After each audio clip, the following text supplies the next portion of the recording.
अस्सलाम वालेकुम दोस्तों, मैं आपको परफेक्ट वेब सॉल्यूशंस की तरफ से लारावल 11 की इस वीडियो ट्यूटोरियल सीरीज़ में खुशामदीद कहता हूँ। मेरा नाम इमरान कासिम है और आज के इस लारावल 11 की वीडियो ट्यूटोरियल में हम लारावल का इंट्रोडक्शन देखेंगे और देखेंगे कि लारावल क्या है, इसको क्यों इस्तेमाल करना चाहिए, कब इस्तेमाल करना चाहिए और इसके सीखने के लिए हमारे पास इसको मतलब इसको सीखना अगर आपने तो इसके लिए क्या प्री रिक्विजिट्स हैं और अगर आपने इसको इंस्टॉल करना है, इसमें लर्न करना है, तो आपको अपने कंप्यूटर सिस्टम में क्या चीज़ें इंस्टॉल करने की ज़रूरत है, वो आज के इस वीडियो ट्यूटोरियल में हम देखेंगे। सो मैं उम्मीद करता हूँ कि आपको मेरा ये वीडियो ट्यूटोरियल और ये सीरीज़ भी पसंद आएगी और आप इसको लाइक भी ज़रूर करेंगे। इसके अलावा अगर आप हमारे इस चैनल परफेक्ट वेब सॉल्यूशंस पर न्यू हैं, तो इसको सब्सक्राइब करते हुए साथ में मौजूद बेल के आइकन को प्रेस करते हुए ऑल नोटिफिकेशंस को भी ऑन कर लीजिएगा, ताकि आने वाले जो वीडियो ट्यूटोरियल्स हैं उनकी नोटिफिकेशंस और अपडेट्स आपको मिलती रहें और आप उससे अप टू डेट रह सकें।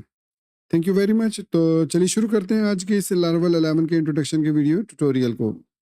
सबसे पहला जो क्वेश्चन जहन में आता है वो ये है कि लारावल क्या चीज़ है। तो इसका अगर मैं सिंपल अल्फाज में इसका मैं आंसर करूं तो लारावल हमारे पास एक फ्रेमवर्क है पीएचपी का, और पीएचपी हमारे पास एक स्क्रिप्टिंग लैंग्वेज भी इसको कहते हैं, प्रोग्रामिंग लैंग्वेज भी कहते हैं। सो इसको आप यूँ कह सकते हैं कि वेब के लिए एक सर्वर साइड स्क्रिप्टिंग लैंग्वेज है।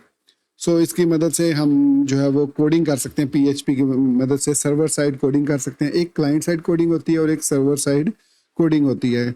सर्वर साइड कोडिंग की मदद से हम जो है डायनामिक वेबसाइट्स क्रिएट करते हैं, जबकि क्लाइंट साइड जो कोडिंग होती है उसकी मदद से हम स्टैटिक और इंटरेक्टिव वेबसाइट्स को बिल्ड करते हैं। लारावल जो है वो हमारे पास एक पीएचपी का फ्रेमवर्क है, और फ्रेमवर्क कहते हैं कि आपके पास जो भी बेसिक नेसेसिटीज़ हैं जो आपको हर दफ़ा किसी भी एप्लीकेशन को बनाने के लिए इस्तेमाल करनी पड़ती हैं, जैसे कि अथेंटिकेशन आपने बनानी है, डाटाबेस को मैनेज करना है, उसके लिए क्यूरीज को बिल्ड करना है और उसके साथ राउटिंग्स को डिफाइन करना है।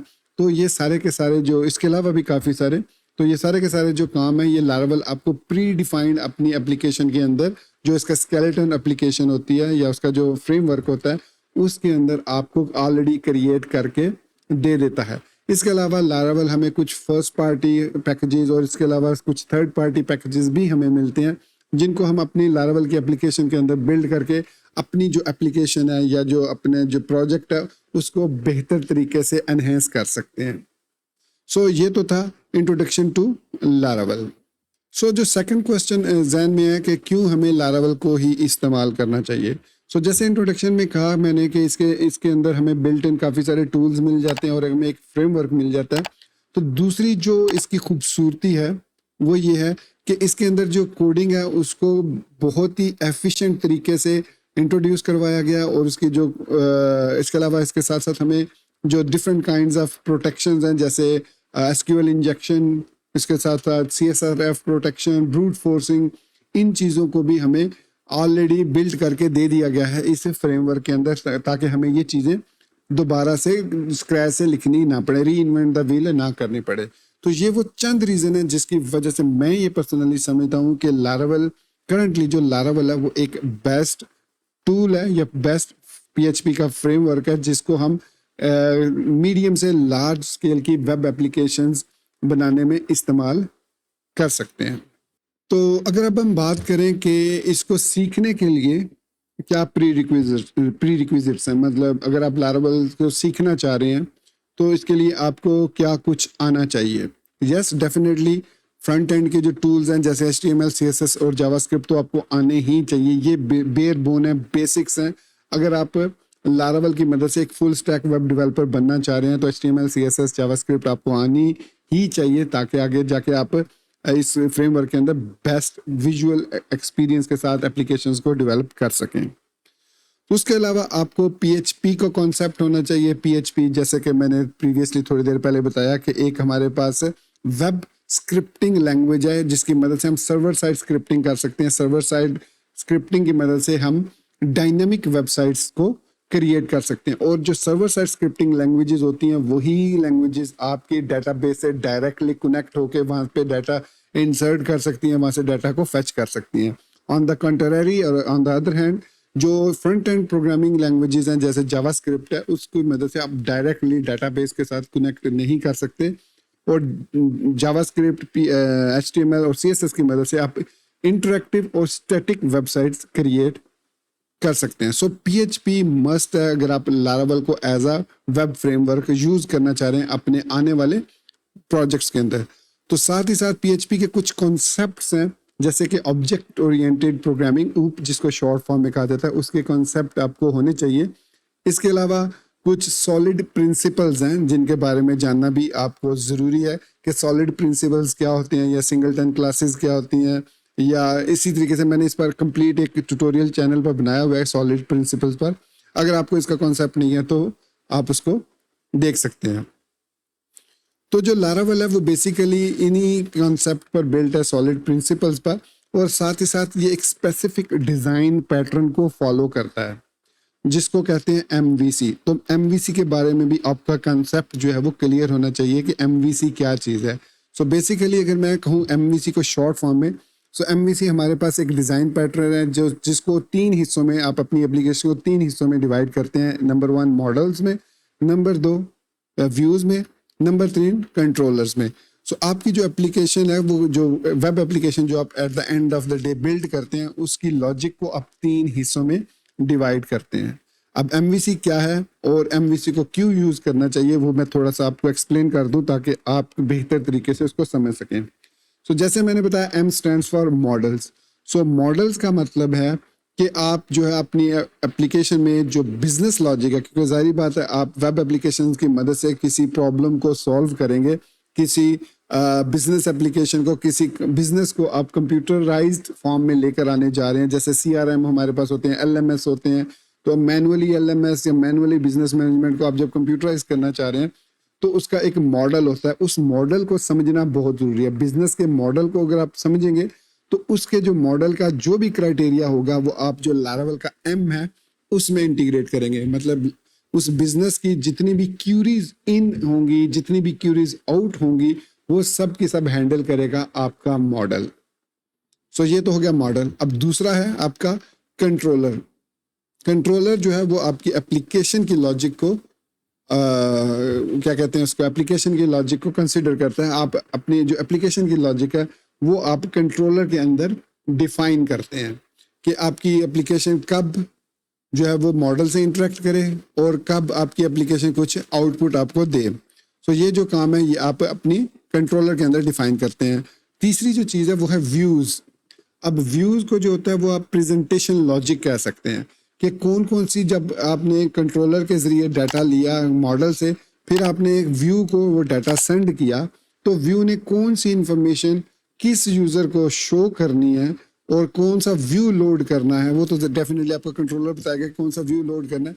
उस व्यू के अंदर सिंपली आप वो आउटपुट शो करेंगे जो कि आप उस यूज़र को दिखाना चाह रहे हैं। सो उसमें ध्यान में रखिए कि कंट्रोलर के अंदर आप कोई भी मॉडल से रिलेटेड डाटा क्रिएट नहीं करेंगे, ठीक है, और मॉडल के अंदर कोई भी आप एप्लीकेशन से रिलेटेड लॉजिक क्रिएट नहीं करेंगे। इसी तरीके से व्यू के अंदर ना ही आप कंट्रोलर से रिलेटेड कोई लॉजिक, ना ही मॉडल से रिलेटेड कोई लॉजिक आप क्रिएट करेंगे। So this is the short form of pre requisites जो कि आपको चाहिए हैं ताकि आप लारावल को एज अ फ्रेमवर्क सीख सकें। सो अब आपको आइडिया हो गया होगा कि आपको क्या क्या चीज़ें सीखनी है टू लर्न लारावल। अब हम बात करते हैं कि लारावल को अगर आप अपने कंप्यूटर सिस्टम में या कहीं पर भी इंस्टॉल करना चाह रहे हैं तो इसके लिए क्या क्या रिक्वायरमेंट्स हैं, कौन कौन से टूल्स आपको बेसिक सीखने हैं PHP के अलावा। तो PHP तो आपको सीखनी है, मतलब PHP के अलावा आपने क्या चीज़ सीखनी है। सो उसमें सबसे पहली जो चीज़ है वो है कंपोज़र। कंपोज़र हमारे पास एक डिपेंडेंसी मैनेजर फॉर PHP है, मतलब PHP के लिए एक डिपेंडेंसी मैनेजर है जो कि ऑटोमेटिकली जो भी प्लगइन्स या एक्सटेंशंस हमें अपने लारावल के प्रोजेक्ट्स के लिए चाहिए होंगी वो हम इस डिपेंडेंसी मैनेजर जिसको कंपोज़र कहते हैं इसकी मदद से इंस्टॉल करेंगे, अनइंस्टॉल करेंगे, अपडेट करेंगे, अपग्रेड करेंगे, जो भी कुछ करेंगे अपनी एप्लीकेशन के अंदर वो हम इस कंपोज़र की मदद से करेंगे। तो जान लीजिए कि आपको लारावल सीखने के लिए कंपोज़र को भी सीखना इंतहाई ज़रूरी है।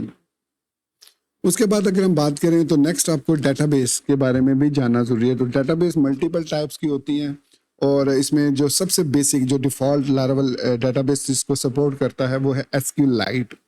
तो मैं भी इस सीरीज़ में जो है वो एसक्यूएल लाइट को ही लेके चलूँगा, क्योंकि at the end of day आपने अगर कल को माई एसक्यूएल यूज़ करना है या एसक्यूएल सर्वर को यूज़ करना है या पोस्ट ग्रे एसक्यूएल को यूज़ करना है, किसी भी सर्वर क्यूरी लैंग्वेज को आपने यूज़ करना है, तो उसके लिए आपको कुछ भी करने की ज़रूरत नहीं होगी। सिर्फ और सिर्फ आपने क्रेडेंशियल्स चेंज करने हैं, जो मैं आपको आगे आने वाले वीडियो ट्यूटोरियल्स में सिखाऊंगा कि कैसे डेटाबेसेस को शिफ्ट किया जाता है, और उसके बाद आप इजीली उस अपना तमाम का तमाम टेबल्स डाटा उसको माइग्रेट कर सकते हैं टू द सेकंड डेटाबेस जो भी आप यूज़ करना चाह रहे हैं। मैं इस सीरीज़ में एसक्यू लाइट को ही लेके चलूँगा। उसके बाद बात आती है एडिटर की। जी हाँ, editor is a very basic and necessary tool. एक अच्छा एडिटर आपकी कोडिंग एफिशिएंसी को इम्प्रूव कर सकता है। मार्केट में काफ़ी सारे पेड ऐसे टूल्स मौजूद हैं, PHP स्टॉर्म्स जैसे है, इसी तरीके से और भी काफ़ी सारे टूल्स हैं, but my personal favourite is VS code.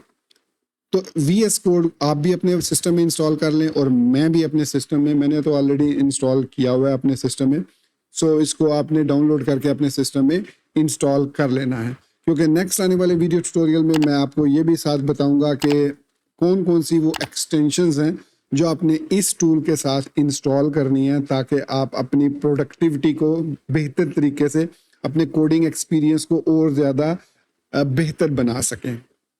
सो ये वो प्री रिक्विजिट्स टूल्स हैं जिनको आपने अपने सिस्टम में इंस्टॉल करना है। एसक्यूएलाइट जो डेटाबेस है उसको इंस्टॉल करने की जरूरत नहीं, वो जब आप लारावेल की एप्लीकेशन बिल्ड करेंगे ना, उसके साथ ही इंस्टॉल हो जाएगी। ओके, तो दोस्तों ये था हमारा आज का लारावेल 11 का वीडियो ट्यूटोरियल, जिसमें हमने इंट्रोडक्शन देखा लारावेल का, प्री रिक्विजिट्स को देखा, टूल्स की प्री रिक्विजिट्स क्या हैं, लर्निंग की प्री रिक्विजिट्स क्या हैं, क्यों लारावेल को इस्तेमाल करना चाहिए। तो अगर आपको स्टिल कोई कन्फ्यूजन हो, कोई डाउट हो, तो आप इस वीडियो के कमेंट सेक्शन में मुझसे पूछ सकते हैं, क्योंकि मेरी हर वीडियो में एक ट्यूटोरियल बनाकर अपलोड करता हूँ। मैंने ये सारे वीडियो ट्यूटोरियल्स एक ही दफ़ा नहीं बनाए और एक ही दफ़ा अपलोड नहीं किया, बल्कि हर ट्यूटोरियल मैं रिकॉर्ड करके अपलोड करता हूँ और उसके बाद नेक्स्ट ट्यूटोरियल को क्रिएट करता हूँ खुद से। सो नेक्स्ट वीडियो ट्यूटोरियल में हम बात करेंगे कि इन टूल्स को इस्तेमाल करते हुए हम किस तरीके से, मतलब PHP को कैसे इंस्टॉल करेंगे, और उसके बाद लारावेल को कैसे इंस्टॉल करेंगे, और VS कोड की एक्सटेंशंस कौन कौन सी हम यूज़ करेंगे। वो तमाम की तमाम चीज़ें हम नेक्स्ट जो सेकंड वीडियो ट्यूटोरियल है उसमें हम कवर करेंगे। सो मैं उम्मीद करता हूँ कि आपको ये इंट्रोडक्शन वीडियो ट्यूटोरियल पसंद आया होगा, और आप ऑलरेडी मेरी इस वीडियो को लाइक कर चुके होंगे, और अगर चैनल पर नहीं हुए तो डेफिनेटली इसको सब्सक्राइब करते हुए बेल के आइकन को प्रेस करते हुए ऑल नोटिफिकेशंस भी ऑन कर चुके होंगे। सो इसी बात के साथ मुझे इजाज़त दीजिए, मिलते हैं नेक्स्ट वीडियो ट्यूटोरियल में। Till then, thank you very much for watching this video tutorial. Take care, goodbye, and Allah Hafiz.